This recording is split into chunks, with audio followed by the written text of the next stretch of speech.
Assalamualaikum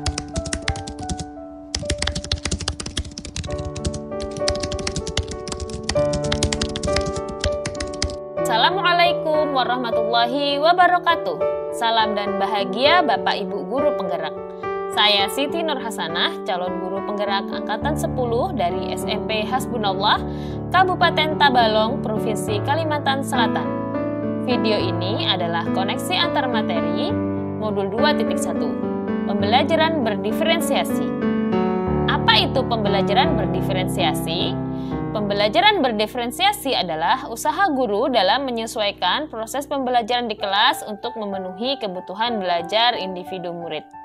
Artinya, pembelajaran berdiferensiasi adalah pembelajaran untuk mendukung semua murid di kelas kita. Maksudnya apa ya? Ingat, setiap anak adalah unik. Mereka punya kelebihan dan kekurangannya masing-masing. Begitu pula dengan minat, gaya belajar, kebiasaan, pola pikir, kemampuan literasi, dan lain-lain. Pasti beda kan? Nah, disinilah diperlukan usaha guru untuk dapat memenuhi kebutuhan belajar murid yang berbeda-beda. Agar mereka merasa nyaman saat belajar di kelas dan tentunya tujuan pembelajaran dapat tercapai. Bagaimana ya cara untuk dapat melakukan pembelajaran berdiferensiasi di kelas? Agar dapat melakukan pembelajaran berdiferensiasi, guru harus memahami tujuan pembelajaran terlebih dahulu. Selanjutnya, mengetahui dan merespon kebutuhan belajar murid, menciptakan lingkungan belajar yang mengundang murid untuk belajar, melakukan manajemen kelas yang efektif, dan melakukan penilaian berkelanjutan. Berkaitan dengan kebutuhan belajar murid, guru harus memahami 3 aspek berikut ini. Yang pertama, kesiapan belajar murid atau readiness. Kesiapan belajar mengharuskan guru untuk menilai pengetahuan awal dan menentukan apa yang telah murid ketahui dan di mana murid berada. Yang kedua, minat murid. Minat setiap anak pasti berbeda-beda. Minat adalah salah satu motivator penting bagi murid untuk terlibat aktif dalam proses pembelajaran. Dan yang ketiga, profil belajar murid. Profil belajar murid berkaitan dengan lingkungan, budaya, gaya belajar, dan kecerdasan majemuk yang berbeda antara satu anak dengan yang lainnya. Kebutuhan belajar murid dapat diidentifikasi berdasarkan cara berikut ini. Mengamati perilaku murid-murid, mengidentifikasi pengetahuan awal, mereview dan melakukan refleksi terhadap praktik pengajaran, berbicara dengan guru murid sebelumnya, membaca rapot murid di kelas sebelumnya, atau bisa juga menggunakan penilaian formatif dan diagnostik.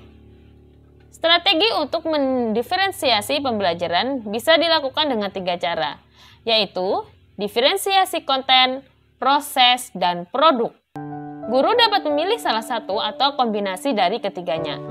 Diferensiasi konten berkaitan dengan apa yang kita ajarkan seperti materi, konsep, atau keterampilan yang perlu diperhatikan kurikulum. Mendiferensiasi konten bisa dilakukan dengan membedakan pengorganisasi atau format penyampaiannya. Bukan mengubah atau menurunkan standar kurikulum ya.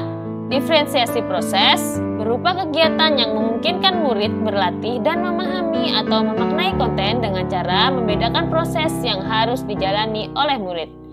Dan yang terakhir, diferensiasi produk. Berupa bukti yang menunjukkan apa yang telah murid pahami dengan cara membedakan atau memodifikasi produk sebagai hasil belajar murid, hasil latihan, penerapan, dan pengembangan apa yang telah dipelajari. Lalu, adakah keterkaitan antara modul pembelajaran berdiferensiasi dengan modul-modul yang lain? Tentu saja ada. Untuk dapat melakukan pembelajaran berdiferensiasi, maka guru harus berusaha memenuhi kebutuhan belajar anak dan juga kodrat zaman berdasarkan filosofi Ki Hajar Dewantara.